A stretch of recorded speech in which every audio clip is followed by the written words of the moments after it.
kapag maglalagay kayo naman ng lupa, estimate nyo lang kung ano na, hindi na siya sobrang lalim. Yan, okay na yan siguro.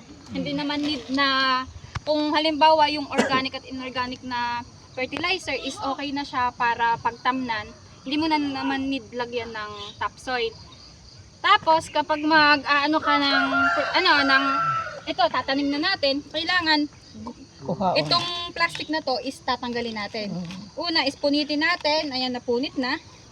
Then tanggalin natin. Ang iwasan lang natin is yung ay makikita nyo dalawa pa oh. Kaya kasi kung hindi natin tatanggalin si plastic, yung ugat is nandun lang pa din, mahihirapan siyang, kumbaga mahihirapan siyang huminga. So, ayun, dami. Surprise. Unboxing daw. Ayan. Tapos, kapag tatanggalin na natin siya sa plastic, iwasan nating masira yung lupa ugat na nasa kanya dun sa ugat. Kasi, kapag kaganyang nasira, medyo mahihirapan siyang mag-recover. Parang sakal na to.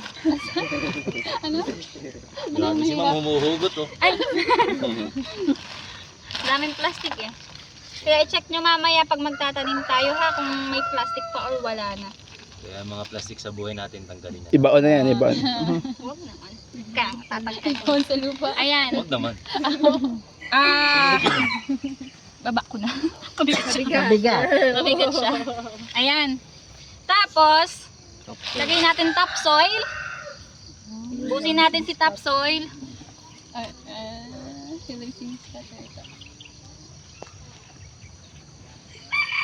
Ito po yung tamang pagtatanim. Parang topsoil pa lang, enough na.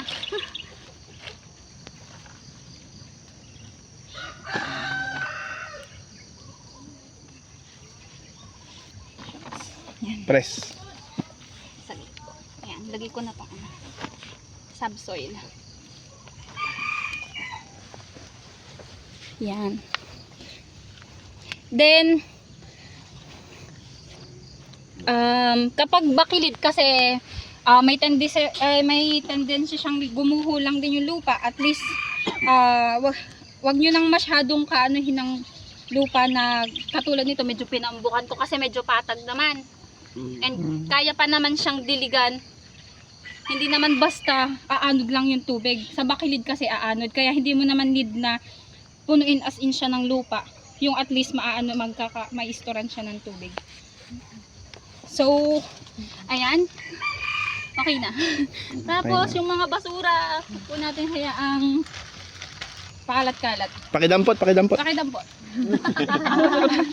Oo, basura. Ayan. Doon naman sa pagtatamnan natin,